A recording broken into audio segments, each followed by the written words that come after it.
ये एक ऐसी जंग है जो गुलामी, गद्दारी, बेवफाई और लालच की दास्तान है। ये जंग लड़ी गई जिसने हिंदुस्तान की किस्मत अगले 200 सालों के लिए बदल दी। और यहाँ से कहानी एक नया मोड़ लेती है। सिराजुद्दौला को विरासत में बादशाही के साथ यहाँ पे जिक्र ब्लैक होल ट्रेजेडी की भी करना ज़रूरी है। कहा जाता है कि सिराजुद्दौला ये समझ जाते हैं कि मीर जाफ़र अंग्रेज़ों के हाथों बिक चुका है। और इसके बाद ईस्ट इंडिया कंपनी एक ट्रेडिंग कंपनी से बढ़कर एक रूलिंग कंपनी बन जाती है।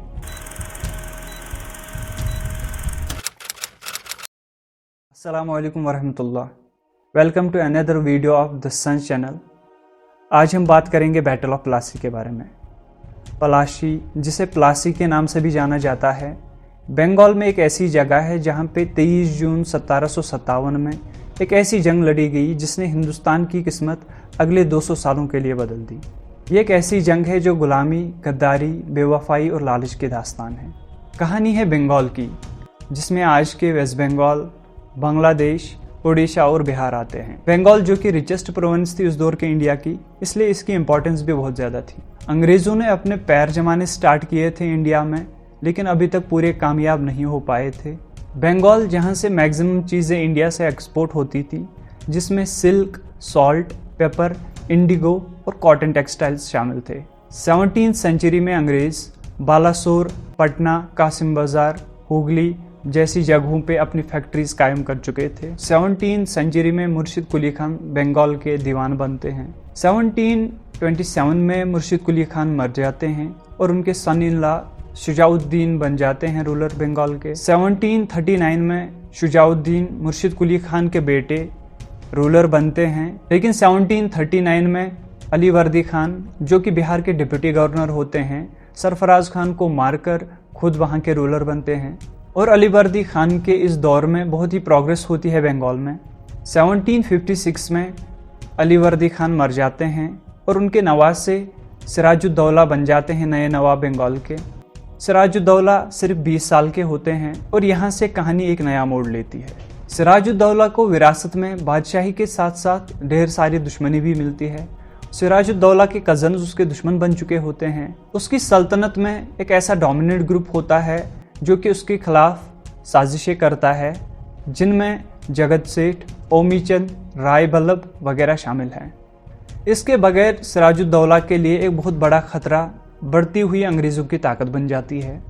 कम उम्री और कम तजुर्बे की वजह से सिराजुद्दौला बहुत ही इनसिक्योर फील करने लगते हैं और इसी कम तजुर्बे की वजह से सिराजुद्दौला कुछ गलत फैसले लेते हैं, जिनमें अपने कज़न शौकत जंग को मार गिराना और मीर जाफ़र की जगह मीर मदन को उसकी जगह बिठाना शामिल होता है। इसी दौरान ईस्ट इंडिया कंपनी के ऑफिशियल्स अपने प्रिविलेज को मिसयूज़ करने लगते हैं। अंग्रेज़ कलकत्ता में नवाब की परमिशन के बगैर फैक्ट्रीज को फोर्टिफाई करना स्टार्ट कर देते हैं और इससे भी आगे बढ़कर अंग्रेज़ नवाब के दुश्मनों को पनाह देना शुरू कर देते हैं। इस सब से तंग आकर सिराजुद्दौला एक ऐसा सेटअप लेते हैं जो कि आगे जाकर उसकी सल्तनत के लिए बहुत ही खतरनाक साबित होता है। और 28 जून 1756 को सिराजुद्दौला मशहूर फोर्ट विलियम पे कब्जा कर लेते हैं और कासिम बाजार की कुछ फैक्ट्रीज पे भी कब्जा कर लेते हैं। और यहाँ पे जिक्र ब्लैक होल ट्रेजेडी की भी करना ज़रूरी है। कहा जाता है कि सिराजुद्दौला ने 146 अंग्रेज़ों को पकड़कर एक कमरे में कैद कर लिया था, एक ऐसे कमरे में जहाँ पे हवा बंद थी, और वहाँ पे दम घुटने की वजह से 123 अंग्रेज़ों की मौत हुई थी। हालांकि हिस्टोरियंस इस बात को नकारते हैं। कुछ हिस्टोरियंस कहते हैं कि ये सारा खुला झूठ है और कुछ हिस्टोरियंस कहते हैं कि नंबर्स में एग्जैजरेशन हुई है, जैसे कि 123 की जगह जो नंबर्स होंगे वो बहुत ही कम होंगे। फिर दिन आता है जंग का। रॉबर्ट क्लाइव की कमांड में 3000 की फौज प्लासी नाम की एक जगह पे पहुंचते हैं। क्लाइव ने नवाब मीर जाफ़र, राय दुर्लभ, जगत सेठ और ओमीचंद के साथ एक साजिश रची होती है। इस अफसोसनाक कारोबार में मीर जाफ़र को नया नवाब बनाया जाना था, जो कि कंपनी उसको उसकी गद्दारी के बदले इनाम देती।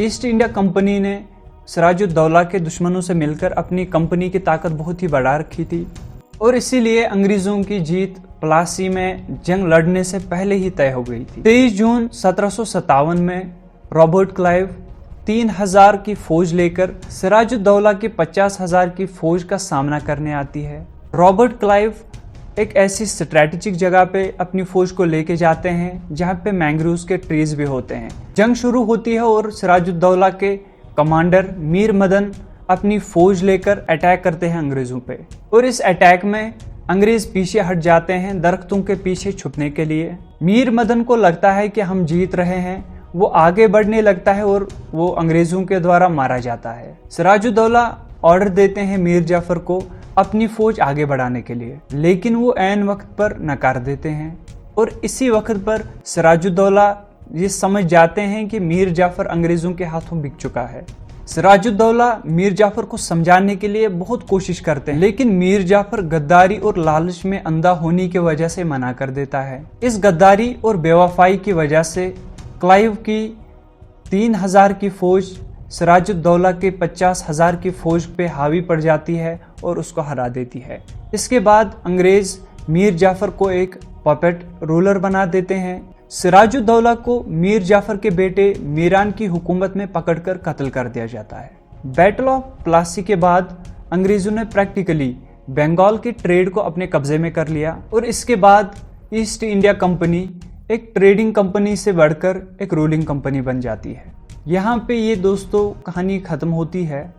अगले वीडियो में फिर से मिलेंगे। इस वीडियो को लाइक, शेयर और सब्सक्राइब ज़रूर कीजिएगा और बेल बटन भी दबाइएगा ताकि हमारे नए अपडेट्स पे आपको नोटिफिकेशन मिले।